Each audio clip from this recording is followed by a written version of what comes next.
जब लग गुरु मिले न साचा, तब लग गुरु करो 10 पांचा। क्या गुरु बदल सकते हैं? क्या गुरु बदलने से पाप लगता है? अध्यात्म के इस मैदान में आखिर सही गुरु कौन है? गीता जी में वर्णित तत्वदर्शी संत कौन है? इन सभी प्रश्नों के उत्तर जानने के लिए अवश्य सुनिए जगत गुरु तत्वदर्शी संत रामपाल जी महाराज के मंगल प्रवचन। पुण्यात्माओं, जैसे दास ने सत्संग आज प्रारंभ किया था कि ये जितने पुण्यात्मा संत महंत हैं ये पुण्यकर्मी प्राणी हैं और इनको काल ने सिलेक्ट कर लिया कबीर साहब के बच्चों को मिसगाइड करने के लिए, और वो पूर्व जन्म की पुण्यकर्मों से परिपूर्ण होते हैं और लास्ट में उनका आगे चार्जर ठीक नहीं होता, पिछली बैटरी जब तक चले पुण्य, और फिर आगे इनकी भक्ति ठीक नहीं होती, फिर स्वयं दुर्गति को प्राप्त होकर मर जाते हैं। उनमें से एक राधा स्वामी पंथ से निकला हुआ पंथ जय गुरुदेव पंथ है और उसके प्रवर्तक श्री तुलसीदास जी माने जाते हैं। और वो एक बहुत पुण्यकर्मी प्राणी थे, काल के फंस गए और उन्होंने सन 1971 में इस दास के बारे में आकाशवाणी की थी कि वो एक महापुरुष आवेगा। देखो थोड़ी सी पढ़ेंगे जब अच्छा लगेगा। एक है ये जय गुरुदेव की वाणी, पुस्तक भाग 2, और ये है श्री वो तुलसीदास जी, बाबा जय गुरुदेव जी महाराज, परम संत तुलसीदास जी महाराज। हर इसके चेले कहें विश्व को शांति नहीं से मिलेगी, मिल गई शांति, दूना बिगड़ गया काम। अब ये है जय गुरुदेव की अमरवाणी, शाकाहारी सदाचारी बाल संघ से संकलित, प्रकाशक दिव्या शर्मा, 88 साकेत कॉलोनी, मथुरा, उत्तर प्रदेश। मुद्रक है अर्जेंट प्रिंटर्स, पुराना बस स्टैंड, मथुरा, उत्तर प्रदेश। पहले इसके 59 पृष्ठ पर चलते हैं। ये है इसका 59 पृष्ठ। इसने 28 अगस्त 1971 में एक आकाशवाणी करी तुलसीदास जी ने, जय गुरुदेव पंथ के प्रवर्तक ने। महापुरुष का जन्म भारतवर्ष के एक छोटे से गांव में हो चुका है 1971 को, और वह व्यक्ति मानव इतिहास का सबसे महत्वपूर्ण व्यक्ति बनेगा। उसे जनता का इतना बड़ा समर्थन प्राप्त होगा कि आज तक किसी को नहीं मिला है। वह महापुरुष नए सिरे से विधान को बनाएगा और वह विश्व के संपूर्ण देशों पर लागू होगा। उसका एक झंडा होगा, उसकी एक भाषा होगी। 28 अगस्त 1971 को इसने ये प्रवचन कर दिए। फिर श्रद्धालुओं ने पूछा, भगवान जब वो आ लिया महाराज जी तो उसका पता बता दो, बहुत पीछे पड़ दिए। तो फिर इन्होंने देखिएगा इसके 50 पृष्ठ पे लिखा है, शाकाहारी पत्रिका 7 सितंबर 1971 को इसने फिर भविष्यवाणी बोली। देखना, वह अवतार जिसके विषय में 28 अगस्त 1971 को इसने वाणी की थी, वह अवतार जिसकी लोग प्रतीक्षा कर रहे हैं, वह 20 वर्ष का हो चुका है। इस दास का जन्म, रामपाल दास का जन्म 8 सितंबर 1951 को हुआ और 7 सितंबर 1971 को यह दास पूरा 20 वर्ष का होकर 8 सितंबर को जो है 21वें वर्ष में लग गया था। ये 7 सितंबर 1971 को ये दास 20 वर्ष का हो चुका था।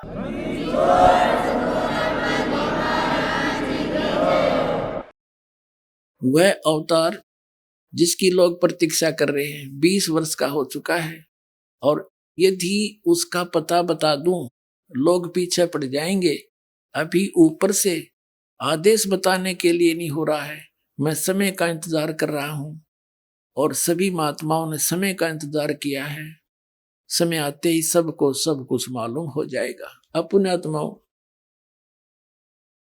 सन 2011 में दास ने सत्संग करके इनके साथ ये आध्यात्मिक ज्ञान चर्चा के माध्यम से भी साधना चलन वालों ने ये सतर्क कर दिया था कि ये पुण्यकर्मी प्राणी सन 1971 में इसकी दिव्य दृष्टि काम कर रही थी, क्योंकि इसकी बैटरी चार्ज थी पिछले पुण्य कर्मों से।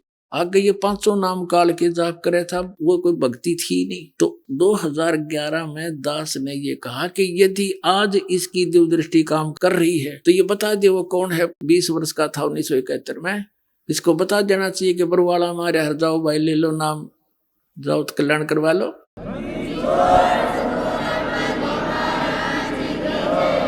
लेकिन उस समय यू फ्यूज हो लिया था, इसकी बैटरी डिस्चार्ज हो चुकी थी, भक्ति खत्म हो गई थी, और गल के मेरे हाथ पैर इसके जिंदा लाश लिए फिर रहे थे इनको। और जब इसका जू नहीं रहेंगी तो 2-3 महीना बाद से इसकी टिकट काट दी परमात्मा ने। या तो इसके लिए सुअवसर दिया था दाता ने कि अपने भार मुक्त हो जाता, और परमात्मा के बच्चे आसानी से आगे इसके कहते ही सारे मान जाते। वे चलो पहले से कहा करते थे, एकदम सारे समझ जाते। लेकिन इसने उस बात पर असर नहीं किया, इसलिए यो कुछ ही दिनों के बाद काल ले गया, इसने उठा कर छोड़ दिया दाता ने। ना 116 वर्ष जिया यो, इसलिए रखा हुआ था कि यू कह दे एक बार अपने मुख से, जाओ भाई वो आ रहा है जिसके बारे में 1971 में कहा था। तो ये भी क्रेडिट यू नहीं ले सका। तो पुण्यात्माओं, एक नस्त्रेदमस की आप भविष्यवाणी पढ़कर देखना इस दास के लिए। कहते हैं इस काल के लोक में कबीर साहब कहते हैं हमने अपनी महिमा आप पे बखानी, हमारे बारे में कोई दूसरा बतानिया नहीं कोई भी। आप पे आरती, आप पे साजे, आप पे किंगर, आप पे बाजे, आप पे ताल झांझन कारा, आप नचाप देखनार, कह कबीर ऐसी आरती गाऊं, आपा मध्य आप पे समाऊं। तो हमने आप पे बतानी पड़े ये सारी कहानी, मैं कौन हूं, मैं कौन हूं, कहाँ है, कैसे लाभ होगा। अब जैसे इन भविष्य वक्ताओं का तो काम इतना है जैसे कोई खगोल भगोल का ज्ञाता, और ये बता दे कि अभी परसों 6:35 पर सूर्य उदय होगा, और वो ना बताते तो भी होना था क्योंकि तो परमात्मा का विधान है। तो इन्होंने बता दिया, अच्छी बात है कि वो ऐसे ऐसे है ना। तो परमात्मा ने तो पहले कह रखा कि जब सन 1398 भगवान आए थे तो 120 वर्ष रहे थे, 1518 में गए थे। उसी समय कह दिया था कि ऐसे ऐसे होगा, उसका वचन था जिसके वचन से सब ब्रह्मांड घूम रहे। उन्हीं के वचन से आज पूरे विश्व में ये शांति फैलेगी, सारा संसार भगवान की भक्ति करेगा, घर घर में शांति होगी, और सबके काम इतने सुख होंगे आप सोच भी नहीं सकते। तो उस परमात्मा का विधान था, ये ना बताते तो भी यो दिन तय आना ही था। बोलो सतगुरुदेव।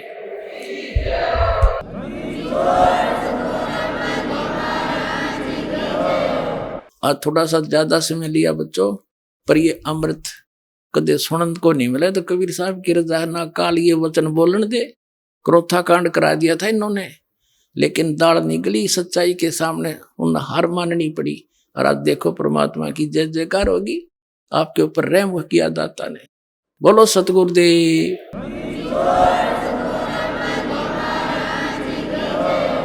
परम पिता परमात्मा पूर्ण ब्रह्म सारी सृष्टि के रचनहार कुल मालिक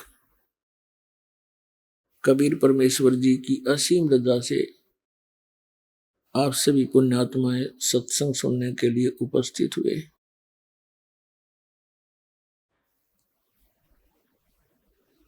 प्रथम तो मनुष्य जीवन मिलना दुर्लभ है। असंख्य जन्मों के ये कष्ट उठाकर पशु पक्षियों की योनियों को भोग कर हम एक मानव शरीर प्राप्त करते हैं। मानव शरीर प्राप्त होने पर सतगुरु का मिलना उससे भी दुर्लभ है। तो पुण्यात्माओं, आप कितने शुभ कर्मों से युक्त हैं, आप कितनी अच्छी आत्मा हैं। आप जी को ये दोनों ही दुर्लभ वस्तु सुलभ हुई। आप कोई आम आत्मा नहीं है, आप विशेष पुण्यकर्मी प्राणियों में से हैं। लखबर सूरा जूझ ही लखबर सावत दे, और लखबर यति जहान में तब सतगुरु शरणा ले। बहुत बहुत जन्मों तक आप परोपकारी प्राणी रहे हो, ऐसे शुभ कर्मी प्राणी आप रहे हो, कभी किसी का बुरा किया नहीं। परमार्थ में ही बहुत से जन्म आपने व्यतीत किए। लखबर सूरा जूझ ही लखबर सावत दे, लखबर यति जहान में तब सतगुरु शरणा ले। और आप जी को परमात्मा कभी ना कभी किसी ना किसी युग में अवश्य मिले हैं, और जब परमात्मा मिलते हैं वो अपनी प्यारी आत्माओं को भक्ति से जोड़ देते हैं। जैसे 600 वर्ष पहले वो परमेश्वर परम अक्षर ब्रह्म सत्य पुरुष, जिसे संत भाषा में परम पुरुष भी कहते हैं, सत्य पुरुष भी कहते हैं,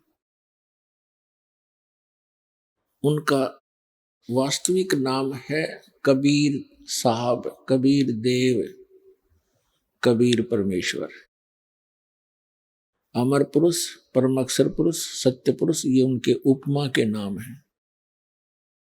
सत्य पुरुष माने अविनाशी भगवान, परम पुरुष माने श्रेष्ठ पुरुष, उत्तम पुरुष, और परम अक्षर ब्रह्म, परम अक्षर पुरुष यानी सबसे श्रेष्ठ, सबसे वास्तव में अविनाशी परमात्मा। तो यहाँ वो परमात्मा 600 वर्ष पहले भारत वर्ष की इस पवित्र भूमि पर, वैसे तो परमात्मा के लिए कोई बाधा नहीं है, कोई सीमा नहीं है, क्योंकि परमात्मा कहते हैं बलख और विलायत तक हम ही धारे भेख। बलख बुखारे में भी हम गए, विलायत में यानी इंग्लैंड के अंदर भी, कहते यहाँ वहां पूरी पृथ्वी पर हम अपने बच्चों को संभालने के लिए जाते हैं। तो इस प्रकार इस भारत की उस पवित्र भूमि पर परमात्मा ने अपने पवित्र चरण रखे, सतलोक से आकर एक कमल के फूल पर विराजमान हुए, एक शिशु रूप धारण करके। फिर उनको नीरूनी मां नाम के एक दंपत्ति जुलाहा उठा ले गए। जुलाहे के घर उनकी परिवर्ष की लीला होने के कारण और बड़ा होकर के परमात्मा जुलाहे का कार्य करते थे, इसलिए वो धानक जुलाहा, कबीर जुलाहा नाम से प्रसिद्ध हुए। लेकिन वो परमात्मा है। फिर छोटी आयु में ही वो जो उद्देश्य लेकर आते हैं वो अपना कार्य शुरू कर देते हैं। उनका जन्म नहीं हुआ, कबीर जी सहशरीर आए थे, सहशरीर चले गए थे। तो पुण्यात्माओं, आप कभी ना कभी उस परमेश्वर की शरण में रहे हो, इस युग में भी रहे हो। जो शीघ्र आ रहे हैं ये इस युग के ही संबंधित प्राणी हैं, क्योंकि एक ही घर में, एक ही परिवार में 5 सदस्य हैं। 2 दीक्षित हो जाते हैं, 3 विरोध करते रहते हैं। तो जो परमात्मा के पिछले संस्कारी हंस हैं वो तुरंत आ जाते हैं, और शेष विरोध कर रहे होते हैं वो भी कुछ दिनों में। परमात्मा दयालु हैं। जिस घर में भगवान की वाणी शुरू होगी, भगत मंत्र जाप करते हैं, तो उनके अंदर भी उसका असर होगा, और धीरे धीरे फिर वो एक दिन उनके ऊपर जो पाप कर्मों का दबाव है वो हट जाएगा। उनकी आत्मा में फिर कुछ चेतना आएगी, तो वो भी दीक्षित हो जाएंगे। वो थोड़ा देर से आएंगे, आना पड़ेगा। अब इसका कारण क्या है कि जैसे कोयल मादा पक्षी जो है अपना अलग घोंसला बनाकर अंडे उत्पन्न नहीं करती, क्योंकि उसके अंडों को काग खा जाते हैं, छोड़ते नहीं। वो थोड़ी सी बुद्धिमता से काम लेती है। किसी मादा कौवी ने अंडे दे रखे हो घोंसले में, तो मादा कोयल भी जब वो कौवी कहीं चोगा चरने के लिए, अपना आहार के लिए बाहर गई होती है, पीछे से उसके घोंसले में अपने अंडे उत्पन्न कर देती है। जब वो कौवी वापस आती है तो देखती है कि 2 अंडे थे, 4 कैसे हो गए। वो ये पहचान नहीं पाती कि मेरा अंडा कौन सा है, इसलिए वो चारों को ही परवरिश देती है, और फिर वो अंडों से बच्चे जब निकल जाते हैं उनकी शक्ल भी एक जैसी ही होती है, और कौवी का उन चारों के अंदर वैसा ही मोह बना रहता है। मादा कोयल दूर से बैठकर देखती रहती है। जब वो बच्चे उड़ने योग्य हो जाते हैं, कुछ दूर तक उड़कर वापस घोंसले में आते हैं। थोड़ी सी दूरी पर वृक्ष पर बैठकर कोयल वहां अपनी बोली बोलती है, कुहू कुहू की आवाज लगाती है। जो कोयल वाले बच्चे होते हैं वो अपनी माँ की वाणी को सुनकर, आवाज को सुनकर ऐसे चौकन्ने होते हैं, और कौवे वाले वो वैसे ही अपना मस्त रहते हैं, उनका उसकी वाणी का कोई असर नहीं होता। और कोयल बोलती है तो वो कोयल वाले बच्चे उड़कर उस आवाज को पहचान कर, आकर्षित होकर उस आवाज की तरफ चल पड़ते हैं। वो कोयल भी उड़कर चल पड़ती है और कुहू कुहू करती जाती है। वो बच्चे भी उस आवाज के साथ साथ वो बहुत दूर निकाल ले जाती है। कभी कुछ देर तक उनका पीछा करती है कि मेरे बच्चे गए। जब वो बहुत दूर चले जाते हैं तो सोचती है कहीं दूसरों को कोई हानि ना पहुंच जाए, वो वापस आ जाती है, उनका पीछा छोड़ देती है। तो पुण्यात्माओं, परमात्मा की ये वाणी, कोयल वाली वाणी समझो, अमृत वाणी, आप जी ने टीवी के माध्यम से सुनी हो या किसी पुस्तक का अध्ययन करके ग्रहण की हो, आप वो पुण्यात्मा है, परमात्मा के बच्चे हो, और परमेश्वर ने अपनी वाणी बोलकर आपको आकर्षित कर लिया और आपको शरण में ले लिया, क्योंकि आप उसके बच्चे हो। और जो आ नहीं रहे हैं वो कभी भी परमात्मा के चरणों में लगे नहीं, और जो आ जाएंगे, वो जो और आ जाएंगे घर के सदस्य, तो वो भी परमात्मा के बच्चे कभी ना कभी उसकी शरण में रहे। अब जैसे क्या बताते हैं कि तुलसी पिछले पाप से हरिचर्चा ना भावे, और जैसे जवर के बेग ते भाई भूख विदा हो जावे। जैसे किसी को जवर हो जाए, मलेरिया हो गया, तो उसको आहार भी कड़वा लगता है, मुनखा दाख भी कड़वी लगती है, और काजू किस्मत सेब संतरे और प्रतिदिन करने वाला आहार भी कड़वा लगता है। वो पदार्थ कड़वे नहीं है, उस जवर ने उसके शरीर की व्यवस्था बिगाड़ दी, जिसके प्रभाव से उसको स्वादिष्ट पदार्थ भी अस्वादिष्ट लगते हैं। तो इसी प्रकार तुलसीदास जी कहते हैं, तुलसी पिछले पाप ते हरिचर्चा ना भावे, और जैसे जवर के बेग से भूख विदा हो जावे। तो उनके ऊपर पाप कर्मों का दबाव अत्यधिक है, उनको पाप कर्मों का जवर बना हुआ है, मलेरिया बन गया। अब किसी को जवर हो जाता है, मलेरिया जवर हो जाता है, उसका उपचार क्या है कि ना चाहते हुए भी वो कुनीन की कड़वी कड़वी गोलियां खानी ही पड़ेंगी, और उन कड़वी दवाई को खाने से ही उसका मलेरिया जवर शांत होगा। और जितना नॉर्मल होता चला जाएगा उतनी ही भूख उभरती चली आएगी, और जब जबर समाप्त हो जाएगा, वही व्यक्ति जो पहले एक ग्रास भी मुख की तरफ नहीं कर सकता था, अब वो लुखी सुखी 3-3 4-4 रोटियां खाने लग जाता है। इसी प्रकार जिन व्यक्तियों के, बहन भाइयों के पाप कर्म अत्यधिक है, उनको परमात्मा की चर्चा अच्छी नहीं लगती।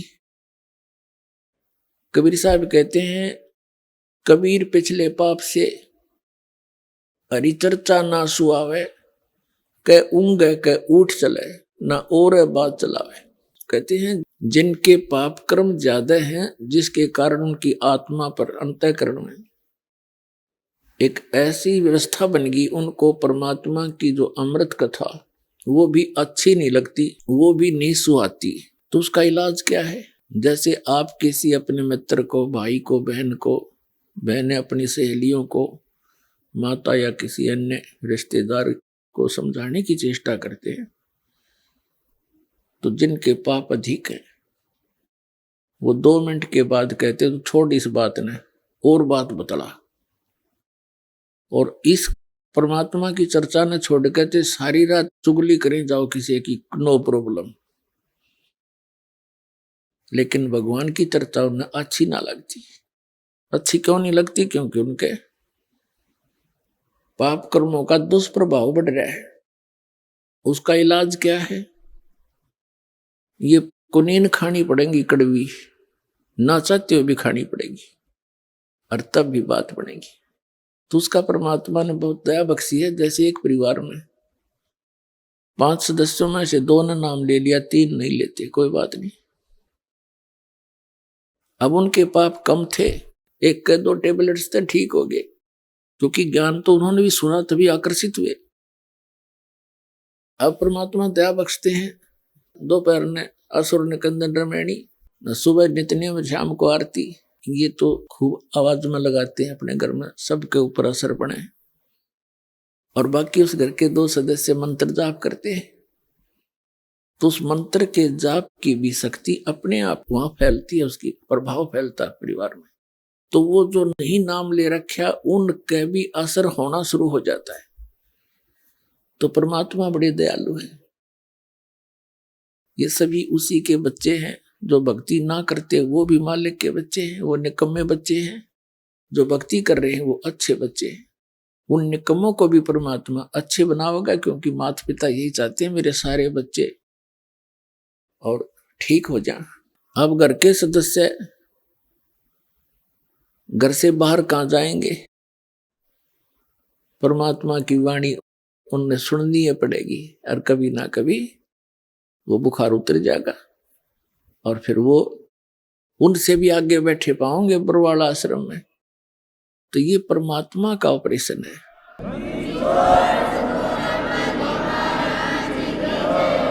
तो परमात्मा का जो प्रोसेस है, प्रोसीजर है, ऑपरेशन है, ये कंप्लीट होता है। इसमें कोई मीन मेख नहीं होती, कोई त्रुटि नहीं होती। वो जो कार्य करते हैं वो परिपूर्ण ही किया करते हैं। अब उन्होंने यूं काम शुरू किया है, उन्हीं के आदेश से, उन्हीं के वचन से सब कार्य शुरू हुआ है, और ये पूरे विश्व में होगा। बहुत दिन हो गया हमने डले डोत्या ने, आज तक बताओ क्या साथ लेकर गया कोई प्राणी? किसी का इतिहास देख लो। कबीर साहब फिर हमें ज्ञान देते हैं, हमें ये ज्ञान हो जाएगा कि यहां कितना ही धन जोड़ लेते हो आप, संपत्ति बना लेते हो, और 1 सेकंड में मृत्यु हो जाती है। कोई काम है यो? सारा जीवन खो दिया और यहीं रख कर चले गए। और एक आधा लड़का ऐसा निकम्मा पैदा हो जाता है, उसके जोड़े जाड़े नाश कर देता है। पाप का भागी वो बना जो सारी उम्र जोड़ता रहा और बर्बाद कर दिया बेटे ने। और मिलना वही है जो परमात्मा ने प्रारब्ध में लिखा है, किस्मत में जिसका है वही मिलेगा। जब तक वो परमेश्वर कबीर जी की शरण में नहीं आते, और परमात्मा कबीर जी की शरण में आने के बाद फिर तो कहने की आवश्यकता है को नहीं। आपके भाग्य में ना होगा तो देगा परमात्मा आपको, जो आपके लिए अनिवार्य होगा। कोई बकवाद मांगोगे वो नहीं देगा, क्योंकि आप अंडर ट्रीटमेंट हैं। आप परमात्मा के दरबार में मोक्ष उद्देश्य लेकर आइए, उससे फिर सारा ही लाभ हो जाएगा। एक मोक्ष उद्देश्य लेकर आओगे तो आपको सर्व लाभ होंगे, या कोई अन्य ही उद्देश्य लेकर आओगे कोई संकट निवारण के लिए, कोई पुत्र संतान प्राप्ति के लिए, कोई धन वृद्धि के लिए। वो डिमांड तो यहाँ करना, चलो करते तो हैं, बालक हैं, बच्चे हो, कुछ दिनों में इस ज्ञान से आपको पता लग जाएगा। क्योंकि परमात्मा कहते हैं क्या मांगू, अपनी महिमा आप हमें समझाते हैं। क्या मांगू कुछ थिर न रहाई, और देखत नैन चला जग जाई। 1,00,000 पूत 1,15,00,000 नाती, उस रावण के आज दीवान बाती। क्या बहादुर बंदे हाथी, आवत संग ना कोई जात संगाती। और क्या बहादुर बंदे हाथी, कह कबीर अंत की बारी। जैसे हाथ जाड़ के चले जुआरी। जैसे कोई संतान नहीं है, वो संतान मांगने आता है। और परमात्मा दयालु हैं, हमको मालूम है कि ये जब तक इसका ये कांटा नहीं निकलेगा ये भक्ति भी ना करे। क्योंकि हम ज्ञान को बाद में, समाधान को प्रथम चाहते हैं। तो वो भी दया यहां बख्श दी जाती है और उनको अच्छी आत्मा देगा भगवान। ना किसी संतान ने के फूके। जैसे एक लड़के ने अपनी पत्नी को सता दिया, उसने आत्महत्या कर ली, सारा परिवार जेल में, चाट ले इसी संतान ने। ना होता अच्छा था वो तो ऐसा पुत्र। तो परमात्मा यहां आपको ऐसी कोई वस्तु नहीं देंगे जो आपके भजन में बाधक हो या आपके लिए कोई परेशानी पैदा कर सके। आप बच्चे हो, अब जैसे रोगी है, रोगी कोई बालक है या बड़ा है, वो कुछ भी वस्तु डिमांड करता है खाने के लिए और उसके लिए हानिकारक है, डॉक्टर अलाउड नहीं करेगा, क्योंकि उसका जीवन ले सकती है। तो इसी प्रकार आवश्यक वस्तुएं जो आपको चाहिएंगी, परमात्मा जानी जान है, अंतर्यामी है, आपकी सब सूक्ष्म से सूक्ष्म भी सोच को वो कैच करता है। चिट्टी पायल बाजा पैर, साहिब सुनता है सब लहर। यदि चींटी यानी कीड़ी के पैर में पायल बना दी जा, घुंघरू बांध दे, पहले तो चिट्टी के घुंघरू क्या होंगे, पायल क्या होगी इसकी।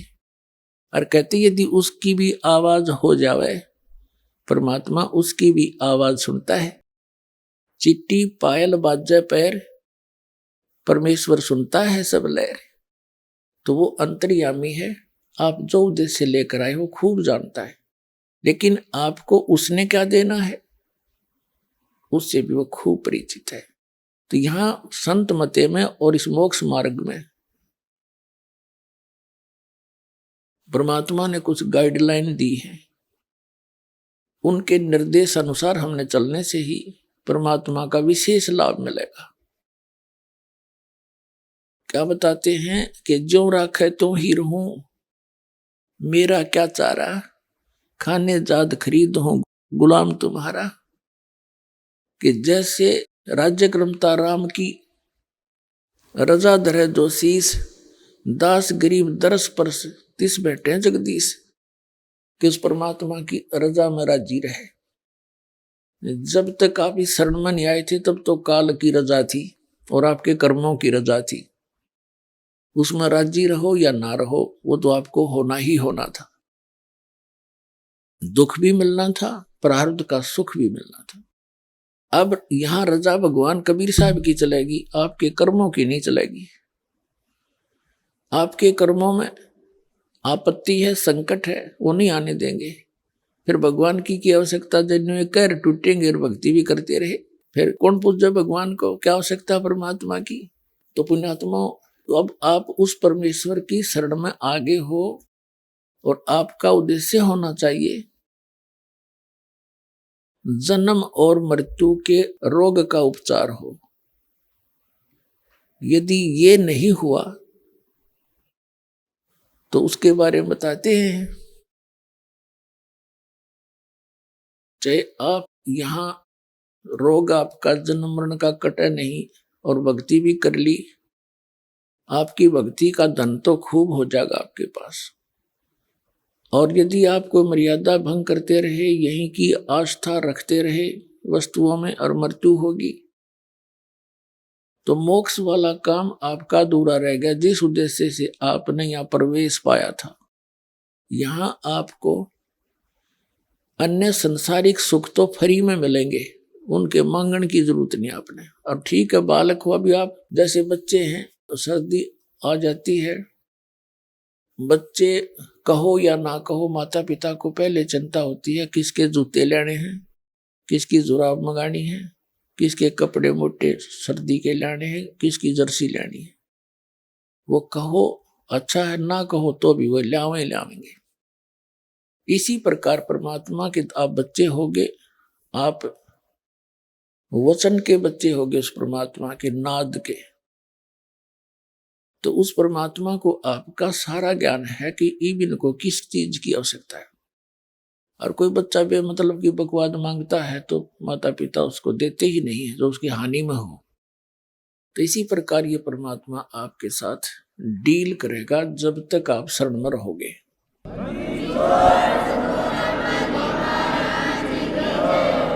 कई भक्त बताते हैं जी, जैसे यहां आपको संसारिक सुख तो फ्री में मिलेंगे, रूंगे में। रूंगा क्या होता है? जैसे हम छोटे छोटे थे तब हमारे गांव में,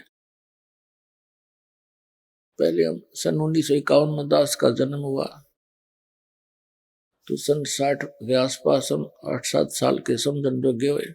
तो उसमें क्या करते थे, गांव में बाहर के शहर के व्यक्ति कुछ सामान बेचन आया करते, सब्जी, कोई फल, प्याज, इस तरह के।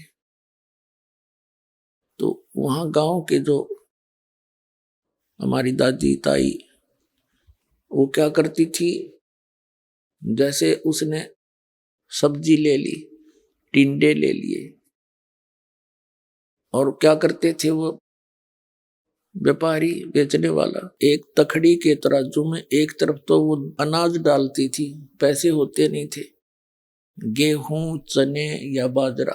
तो जैसे एक बेले में, कटोरे में गेहूं लाई दादी, और उसने उसकी ताखड़ी में डाल दी, और ने पूछा करती, भाई कैसे देगा? कि गेहूं के 2 बार, गेहूं जो डाल दिया एक पालड़े में, उसके इक्विवेलेंट 2 बार टिंडे तोल के देगा। वो तो ले लिया सौदा जो लेना था, उसके बदले में तो फाइनल हो गया। फिर नो क्या करती, भाई रूंगा और दे, रूंगा माने फ्री, वो एक टिंडा ठाकर और दे देता, अगले ना और दे भाई, वो एक और दे देता, छोटा सा, बुढ़िया राजी हो जाती। तो वो रूंगा है फ्री ऑफ कॉस्ट, और सौदा तो हो लिया, जो होना था वो तो उसका था ही। तो जो वास्तविक हमारा यहाँ उद्देश्य है, वो तो आपके जन्म और मृत्यु के रोग का नाश करना है। हम सौदा तो वो देंगे आपको, और यहाँ के संसारिक सुख तो आपको रूंगे में देंगे, यानी फ्री ऑफ कॉस्ट, जिसका यहाँ कोई लिंक नहीं।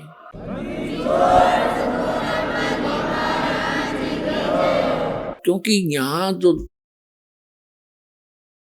पूजा की जो विधि है वो ऐसी है परमात्मा की कि संसारिक सुख तो आपको होंगे ही होंगे, ये तो पक्का होंगे। लेकिन ज्ञान इसलिए साथ दिया जाता है कि कुछ दिनों में आपके पास इस माया का बहुत ज्यादा संग्रह होने लगेगा। परमात्मा के दरबार में कमी कहे कि ना, तो क्या होगा कि परमात्मा फिर साथ साथ ज्ञान देते हैं कि यह माया तेरी दुश्मन भी है, इसका दुरुपयोग ना करना, सदुपयोग करना। अभी तो आप दर दर के भिखारी हो रहे हो, फिर देखना कुछ दिनों के बाद सच्ची लगन ते लगना, आन उपासना नहीं करना, मर्यादा में रहना। तो फिर ये संसारिक सुख तो यहाँ पहले मिलते हैं। जैसे किसान गेहूं बीजता है, उसका उद्देश्य गेहूं बीजना केवल भूस बनाना नहीं होता, उसका उद्देश्य अपना जीवन बचाना होता है कि मेरे परिवार को गेहूं मिले कणक मिले, भूखे ना मरे। अब गेहूं के अंदर भूस तो पहले बनेगा, बाद में गेहूं बढ़ते हैं। गेहूं बीजा जाता है तो उसका पौधा खड़ा होता है, वो बाद में जाकर बाली आती है और उन बालियों में गेहूं होते हैं खाने वाले, और शेष सारा भूस होता है, वो पशुओं का चारा होता है। तो ये परमात्मा की भक्ति ऐसी है जो आपको दी जाती है। पहले तो भूस तो बनेगा, इसका हमारा उद्देश्य नहीं है आपको ये भूस बनाना या देना, भूस ही देना। हमारा उद्देश्य है मोक्ष, और इन मंत्रों बिना वो मोक्ष नहीं हो सकता, उस भूस के बिना गेहूं नहीं बन सकते। ये एक ऐसा लिंक है एक दूसरे का। जो स्टार्ट में आपको प्रथम मंत्र दिया जाता है, ये आपको ये संसारिक सुख ही देता है। और इसमें प्रथम मंत्र में जो फर्स्ट एंड लास्ट के जो मंत्र हैं, ये आपके मोक्ष के लिए आपकी भक्ति इसके साथ साथ बनती रहेगी जब तक सतनाम नहीं मिलेगा। तो ये जो इन 5 प्रधानों के नाम आपको दिए जाते हैं, आपका कनेक्शन कट गया, भक्तिहीन हो गए, पुनर्जन्म के पुण्य रहे नहीं, तो नए सिरे तो चार्जिंग लानी पड़ी, या तो धीरे धीरे चार्जिंग बढ़ती चली जाएगी, आपकी बैटरी फुल हो जाएगी। कुछ भी काम करिए फिर तो कुछ ही दिनों में आपके बहुत काम सरेंगे, बहुत लाभ होगा। और अन्य व्यक्ति आपको देखा करेंगे, न सोचा करेंगे इनका क्या हो गया, ये कहां से आओ इनके इतना पैसा। एक भक्त बता रहा था जी, हमारे पड़ोसी यूं कहें कि यूं वहां जाता है बरवाला, और बरवाला के क्रोथा में हमारा आश्रम था, क्रोथा कांड हुआ, जो बदनामी हमारी खूब करी थी न बेतुकी। वहां नोटा की बोरी पागी है, वहां पता नहीं कि बकवास पाई। तो जो ऐसे कहते हैं दूसरे पड़ोसी आपस में, जो कहेंगे वहां जाते हैं, इनके महाराज जी पैसे देते हैं, इनका साइकिल का भी ब्योत नहीं था और 2 गाड़ी चला आज।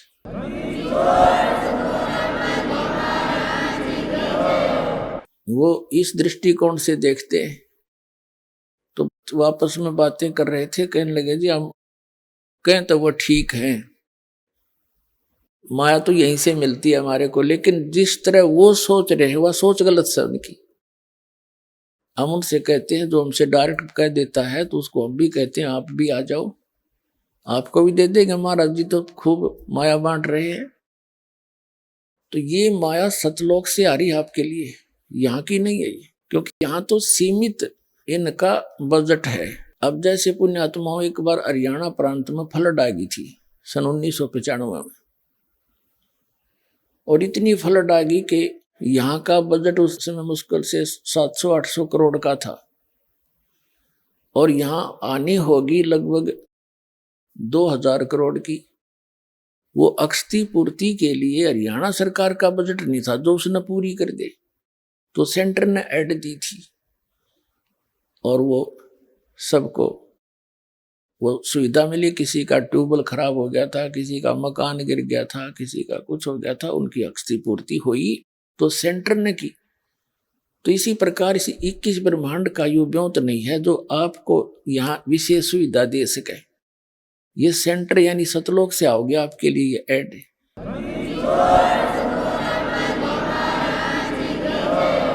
तो इस प्रकार आपने या तो चिंता छोड़ देनी चाहिए कि अब मुझे क्या मिलेगा क्या ना मिलेगा, लेकिन क्योंकि आप दूध के जले हुए हो, छाछ को भी फूकते हो बहुत दिनों तक, समय लगेगा, धीरे धीरे आपको विश्वास हो जाएगा, और विश्वास ही परमात्मा आपको करा देगा, क्योंकि आपको सुख प्रारंभ हुए और आपका विश्वास दृढ़ होने लगा। आपको लाभ मिलेगा जब आप नियम ठीक रखोगे। यदि नियम ठीक नहीं रखोगे तो फिर बात नहीं बनेगी। जब लग हंसा हमरी आना और काल लगे नहीं तेरा बाणा। कबीर परमात्मा कहते हैं, जब तक ये हे हंस, ये प्यारी आत्मा मेरी शरण में रहेगा, तब तक हे काल तेरा कोई अटैक उस पर नहीं हो सकता। और ये परमात्मा के जो नियम हैं ऐसे समझ लेना जैसे लक्ष्मण रेखा होती है। कौन कौन से नियम है? आन उपासना नहीं करनी, जो दास भक्ति बताता है इसमें सभी पूजाएं आ जाती हैं। इसके अतिरिक्त कोई और पूजा आप अपनी परंपरागत करते हो तो वो शास्त्र विधि को त्याग कर आपका मनमाना आचरण है। श्रीमद् भगवद गीता अध्याय नंबर 16 के श्लोक नंबर 23-24 में कहा कि अर्जुन, शास्त्र विधि को त्याग कर जो मनमाना आचरण करते हैं उनको न तो सुख होता है, न उनको कोई सिद्धि प्राप्त होती है, न उनकी परम गति होती है। यूजलेस, फिर क्या फायदा डरे ढोने का। और शास्त्र में कुल साधना कौन सी है? पवित्र वेदों में, पवित्र श्रीमद् भगवद गीता में और पवित्र सूक्ष्म वेद जो कबीर परमेश्वर के द्वारा दिया गया अमृत ज्ञान सच्चिदानंद घन ब्रह्म की वाणी में जो भी साधना लिखी है उसके अतिरिक्त जो भी हम साधना करते हैं, भक्ति करते हैं, वो शास्त्र विधि को त्याग कर मनमाना आचरण है। चाहे वो पुराणों से आपने लिया है, चाहे आपने किसी उपनिषद से वो भक्ति ली है, साधना ली है, यदि वो इन परमात्मा के वेद और गीता से नहीं मिलती तो यूजलेस है।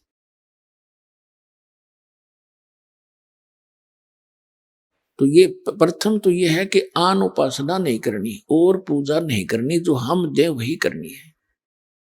इसके विषय में कबीर साहब कहते हैं 100 वर्ष तो सतगुरु पूजा, एक दिन आन उपासी, वो अपराधी आत्मा फिर पड़े काल की फांसी। कहते हैं 100 वर्ष आपने अपने गुरु जी के द्वारा बताई हुई यथार्थ भक्ति कर ली और एक दिन आन उपासना कर ली, कहते तेने बैठा दिया, सारा काम बिगाड़ दिया, नाम खंड हो गया, परमात्मा रूठ गया। परमात्मा रूठे पाचे फिर हमारे पास क्या रह गया? चाहे कितनी भक्ति कर ली हो, जिस उद्देश्य को लेकर चले थे वो उससे वंचित रह जाओगे। फिर क्या बताते हैं? परमात्मा की शरण में आने के बाद आपके ऊपर किसी भी देवी देवता, भूत प्रेत, बहरो बैताल का कोई असर नहीं हो सकता। यह सत्कर मान लेना। चाहे को करके देख लियो, कितना कुछ कर लियो, हमने बहुत से प्रमाण भी बता रखे हैं आपको बहुत बार, जो यहाँ भक्त आते हैं जिनके ऊपर इन सियाने सप्टिया ने खूब करके देखा, कोई असर नहीं हुआ, उल्टे वही दुखी हो गए, तो उन्होंने स्वयं फोन करके बताया हमारे बच्चों को, हमारे भक्तों को कि भाई आपकी भक्ति अनमोल है, आज तक हमारे मंत्र किसी पर निष्क्रिय नहीं हुए थे, आप पर यह कारगर सिद्ध नहीं हुए और आप सही लगे हुए। तो पुण्यात्माओं, ये कोई बालकों का बताया मार्ग नहीं है। खुद धनी ने आकर यो ज्ञान दिया अपने बच्चों को जो दास के पास उपलब्ध है।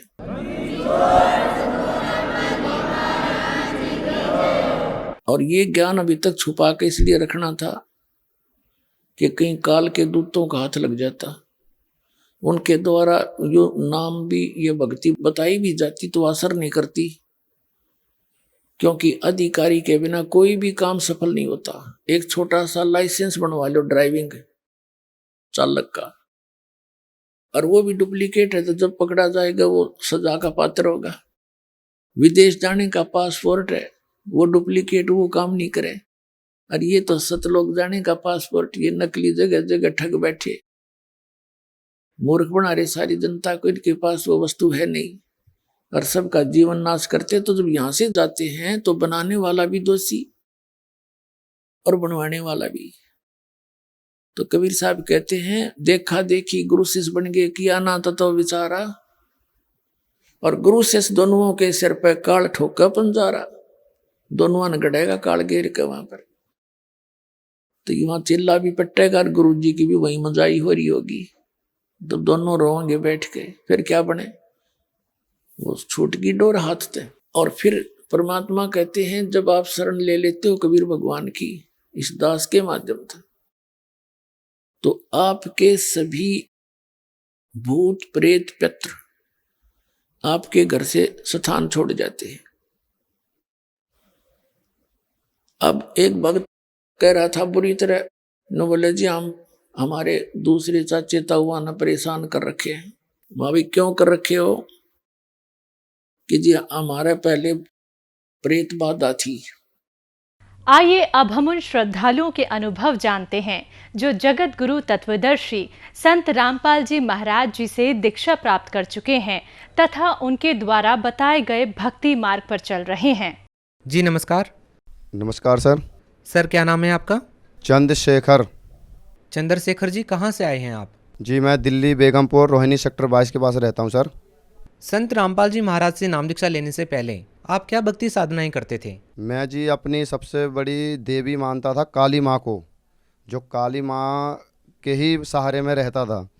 लेकिन काली माँ के सहारे रहने के बावजूद भी मेरा कोई वो नहीं हुई सुरक्षा जो मैं चाहता था कि काली माँ है और कोई संसार में है ही नहीं है।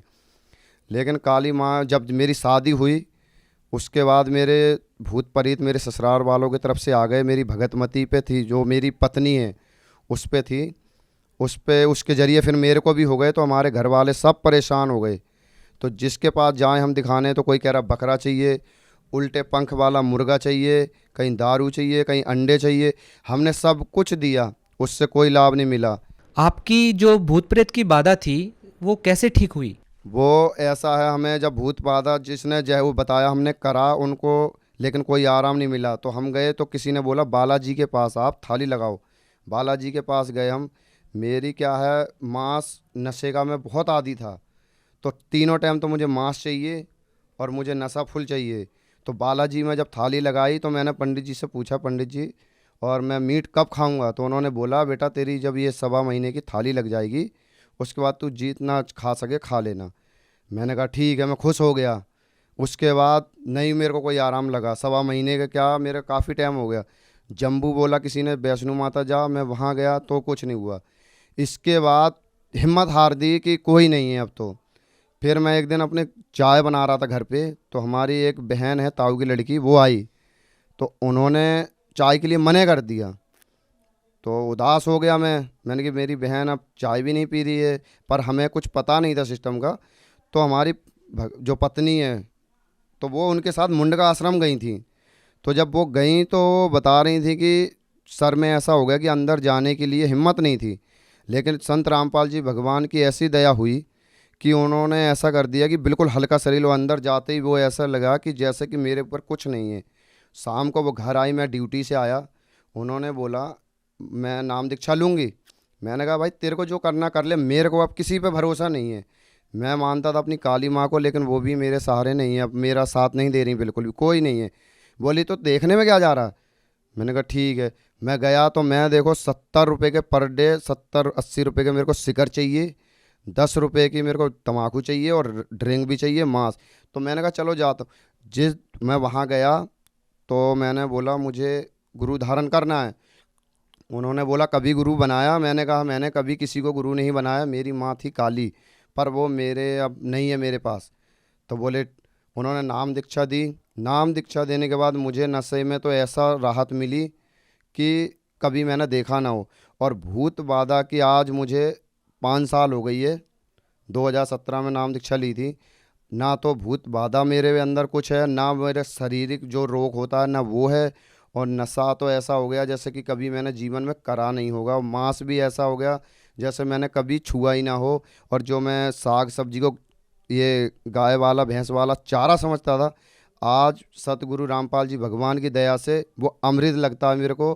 और जो मैं पहले गंध खाता था आज उससे भी मुझे छुटकारा मिला है। सर यहाँ पर हमारा मेन सवाल ये है कि आपकी जो भूत प्रेत की बाधा ठीक हुई, उस बाधा को ठीक करने के लिए संत रामपाल जी महाराज ने कोई तांत्रिक विद्या की, या कैसे आपकी जो भूत प्रेत की जो समस्या थी वो ठीक हुई? नहीं जी, तंत्र विद्या नहीं बताई थी। उन्होंने कहा था जो आप विधि कर रहे थे वो गलत है आपकी विधि, और आपको नियम अनुसार करोगे तो आप जो भगवान से भी भरोसा उठ गया है ना, तो वो आपको पास ऐसा हो जाएगा कि कभी जीवन में नहीं सोचोगे कि कोई भगवान है। उन्होंने ऐसी क्या विधि बताई कि आपकी भूत प्रेत की जो बाधा थी वो ठीक हो गई? उन्होंने बताया कि जो आप ये साधना करते हो, जैसे कि बालाजी में थाली लगाई, जैसे कि आप जम्बू गए वैष्णो माता के यहाँ, जैसे किसी जादू टोना के पास पहुँचा, तो इन सब से कुछ नहीं होना। आपको क्या करना है, नियम मर्यादा का ध्यान रखना है। अगर मर्यादाओं के बारे में आपसे जानना चाहें तो वो कौन सी मर्यादाएं थी? नियम मर्यादा ये है कि ना तो हमें किसी मंदिर मस्जिद में जाना है, और भगवान हमारे पास है, संत रामपाल जी महाराज जो हमें नाम दीक्षा देते हैं, उससे ना तो शरीर की कोई बाधा हो सकती है, ना कोई भूत प्रेत पास आ सकता है, ना ही आपको नशा मीट मांस कुछ भी जितनी बुराई है इस संसार में सबसे छुटकारा मिल जाता है। सर देखिए, जिन लोगों को भूत प्रेत की समस्या होती है वो तांत्रिकों के पास जाता है और बहुत सारा पैसा उस समय बर्बाद करता है। हम आपसे ये जानना चाहेंगे कि संत रामपाल जी महाराज से नाम दीक्षा लेने के बाद और जो आपकी ये भूत प्रेत की बाधा जो ठीक हुई है, कितना पैसा आपको देना पड़ा इसके लिए?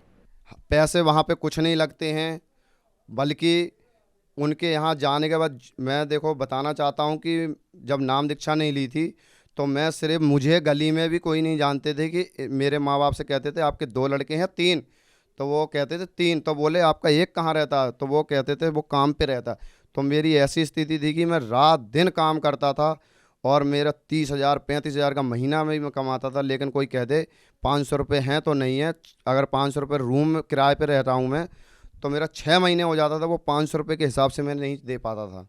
लेकिन जब से संत रामपाल जी महाराज से मैंने दीक्षा ली, जब से मुझे ना तो उतना काम करना पड़ता है और ना मुझे मालिक की दया से किराए पे रहना पड़ रहा है, तो हमारे को जब से इतना लाभ है और काम से तो इतना छुटकारा मिला है मुझे कि सब कोई अब देखता है तो कहता है भाई ये लड़का, कभी तो रात भर जहाँ मैं काम करता हूँ वो भी कहता था कि तू नशा बिना नहीं करेगा, तो रात रात भर मेरे साथ रुक के उन्होंने देखा है, बोला भाई तू कैसे कर लेता है, जो कि तू रात दिन चलता, बस खाना खाने के लिए तू बैठता है, 1 घंटा सोता है और बाकी तू चलता रहता है।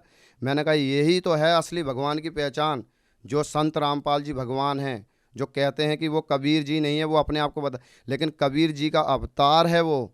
अगर वो नहीं होता तो मैं काली को शुरू से मानता था, काली ने मेरे को जहाँ बोला रात को 12 बजे जाना, मैं जाता था, पर मेरे पास ना तो कोई सिद्धि ना कुछ। लेकिन जब से यहाँ आया हूँ मेरे संत रामपाल जी भगवान के यहाँ, ये हमारे लिए भगवान है, ये बंदी छोड़ है, ये सदगुरु रामपाल जी भगवान हैं, तो इनके पास आने के बाद इतनी सुख शांति है, ना तो मुझे कमाने की टेंशन रहती है, ना मुझे काम धंधे की दिक्कत रहती है, एक काम ख़त्म नहीं हो पाता मुझे दूसरा काम मिल जाता है। जब से मैंने, आज मेरे को 5 साल हो गई है जब से मैंने दीक्षा ली है, नशा ऐसा हो गया है कि मैंने कभी जीवन में करा नहीं होगा नशा, बल्कि जो मेरे यार दोस्त मुझे पहले बुलाते थे आज वो ऐसे दूर हो गए हैं जैसे कि मैं उन्हें भी नहीं जानता हूँ कभी भी। सदगुरु रामपाल जी भगवान की दया से जो मुझे पहले बुलाते थे, आज वो क्या कहते हैं कि तेरे जैसा नीच आत्मा सुधर कैसे गया। तो मैंने उनसे यही बोला, मेरा नशा जब छूट गया तो आप लोग भी तो देखो कि ये कैसे सुधर गया। नशा इसका देखो, नशा मुक्ति है, सब कुछ है, लेकिन मैंने देखा है 2-2 2.5 लाख, मेरे मामा का खुद लड़का है, उसे 3-4 बार डाल दिया नशा में, नशा मुक्ति में, लेकिन कोई आराम नहीं लगा पैसे। लेकिन यहाँ नाम दीक्षा लेने के बाद मेरा जड़ से नशा बिल्कुल समाप्त हो गया है। अगर कोई करता है तो मुझे 500 कदम दूर होगा तब भी घिन आती है, बिल्कुल इतनी बदबू मारता है अब नशा मेरे को। और जी मेरा जो मकान है, हम रहते थे जहाँ अभी है, तो सदगुरु रामपाल जी भगवान की दया से 2020 में 2 मंजिल बन गया। जब पहले था जो, तो वो ऐसा था कि वहीं पे मम्मी सोती हमारी, वहीं पापा सोते, और वहीं हम दोनों, मैं, मेरी पत्नी, मेरे भाभी भैया, 2 कमरे भर बने थे, बाकी हम सब यहीं सोते थे। सब कोई आके ताने से मार जाता था कि तुम लोग इतने नीच हो कि 4-4 कमाने वाले, उसके बावजूद भी तुम पे एक टुकड़ी कुछ नहीं डाली जा रही, और पानी बारिश हो तो हम उसी में भीगते रहते, सोते रहते। लेकिन सदगुरु रामपाल जी भगवान की ऐसी दया हुई 2020 में लॉकडाउन के टाइम पे कि 2 मंजिल मकान बन गया, ना तो हमें किसी से ज़्यादा कर्जा लेना पड़ा, ना कुछ लेना पड़ा, और ऐसा बन गया। और लॉकडाउन में देखो 70-80 हज़ार रुपये जुर्माना भी था कि जो भी मकान बनाते हुए पकड़ा जाएगा उस पर जुर्माना। लेकिन हमारा कैंटीन बिल्कुल काम चला, लेकिन कोई पुलिस वाला नहीं आया, ना कोई काम रोका हमारा। और मैं एक बात और बताना चाहता हूँ, मकान बनाने के लिए लोन की हमने बहुत कोशिश करी, लेकिन लोन नहीं मिला। तो हमारी मम्मी का गोल्ड रखा था, तो गोल्ड हमने कहा, हमें किसी ने बताया कि मुथूट फाइनेंसर है तो वहाँ रख दोगे पैसा मिल जाएगा आपको। तो हमने कहा ठीक है, तो हम गए, तो वहाँ पे गए तो वो बोला 70,000 रुपये मिलेंगे, वो भी पूरे सामान के, लेकिन मुश्किल है मिल जाए जो। अब हमने मन में, मैंने, मम्मी ने बोला सदगुरु रामपाल जी भगवान अब मैं क्या करूँ, 70,000 में तो कुछ होगा नहीं। तो मैं दूसरे के यहाँ गया तो उन्होंने मेरा सामान भी कुछ वापस करा और 1,16,000 रुपये भी दिए उन्होंने, बोला 1,16,000 रुपये आपको मिल जाएंगे। और ये सामान आपका कुछ है तो ये वापस भी होगा। तो हमने सदगुरु रामपाल जी भगवान से वहीं पे शुक्र मनाया कि हे गुरु जी दया बख्श दी आपने, और 1,16,000 रुपये मेरे को वहाँ से मिले हमें। उसके बाद हमने मकान जब स्टार्ट करा तो 50,000 रुपये मम्मी के पास थे। टोटल हमारे पास 2.25 लाख के करीब थे। लेकिन 2 मंजिल बनने के बाद और जब हमने हिसाब किताब जोड़ा तो हमारा 10 लाख रुपये पूरा बना हिसाब में। ये हमें सदगुरु रामपाल जी भगवान की दीक्षा लेने के बाद हमें ये लाभ मिले हैं। और हमारी मम्मी जो काम करती थी बेलदारी का, तो वो जो दरवाज़ा होता है तो उसके ऊपर सिल्ली रखी रहती, तो वो अचानक से गिर गई तो उनके हाथ पैर में काफ़ी चोट आई। एंट्रोसन सब कुछ कराया तो उसके बाद डॉक्टर ने उनको विकलांग साबित कर दिया, सर्टिफिकेट भी बनाया है, लेकिन वो क्या है मैं जल्दी में लाना भूल गया। तो ये जो कटोरी है तो इसमें पूरी 4 उंगल आप डाल सकते हो, पूरी 4 उंगल डाल सकते हो। और देखो ना ही तो उनके पास कोई बैसाखी दी है, ना कोई आपको बैर चेयर दी है, और फिर भी सदगुरु रामपाल जी भगवान की ऐसी दया है कि वो अपने सहारे से चल सकती हैं। चल ही नहीं सकती हैं, 20-25 किलो का वजन भी वो लेके चल सकती हैं। मेरा लड़का है 8 साल का, उसे भी अभी लेके वो चल जाती हैं। तो ऐसी सदगुरु रामपाल जी भगवान की दया हुई है हम पे। सर जैसा कि आपने बताया कि आप पहले नशा करते थे और नॉनवेज भी आप पहले खाते थे, तो क्या अभी भी आप मांसाहार करते हैं या नशा करते हैं? नहीं जी, अब अगर कोई खाता है तो अगर हमारे अगल बगल तो हम उससे कह देते हैं कि देखो ये नशा मत करना हमारे सामने, और नशा बहुत गंदी चीज़ है और इसकी सज़ा भी बहुत गंदी चीज़ है। क्यों सर देखिए, बहुत सारे लोग हैं जो नशा करते हैं और वो छोड़ना चाहते हैं लेकिन छोड़ नहीं पाते हैं। तो क्या जो व्यक्ति नशा छोड़ना चाहते हैं या जो भी बुराइयां वो करते हैं वो छोड़ना चाहते हैं, यदि संत रामपाल जी महाराज से नाम दीक्षा लेंगे तो क्या उनकी वो जो बुराइयां हैं वो छूट जाएंगी? सतगुरु रामपाल जी भगवान कहते हैं गारंटी से अगर नाम दीक्षा धारण करके और नियम मर्यादा में रहोगे तो नशा आपका ऐसा हो जाएगा कि कभी आप जीवन में नहीं सोच सकते हो कि नशा, मीट मांस, चोरी, डके, कुछ भी आप मतलब गंदे बुरे ऐप बिल्कुल नहीं सोच सकते हो आप लोग। सर जो लोग आपकी तरह भूत प्रेत की बाधाओं से पीड़ित हैं, आप उन लोगों के लिए क्या संदेश देना चाहेंगे?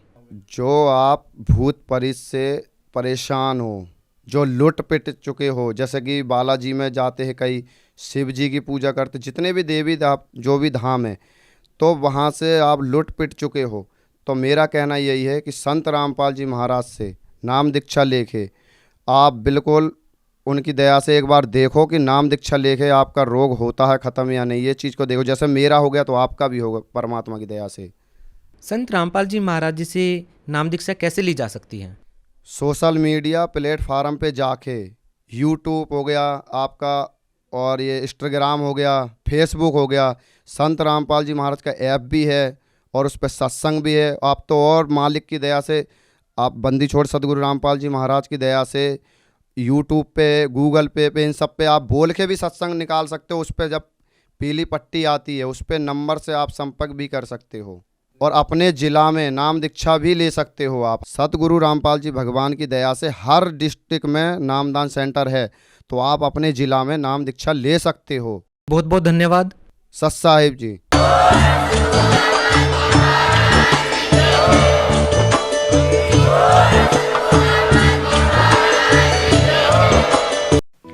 आप सुन रहे थे जगत गुरु तत्वदर्शी संत रामपाल जी महाराज के मंगल प्रवचन। अधिक जानकारी के लिए संपर्क करें।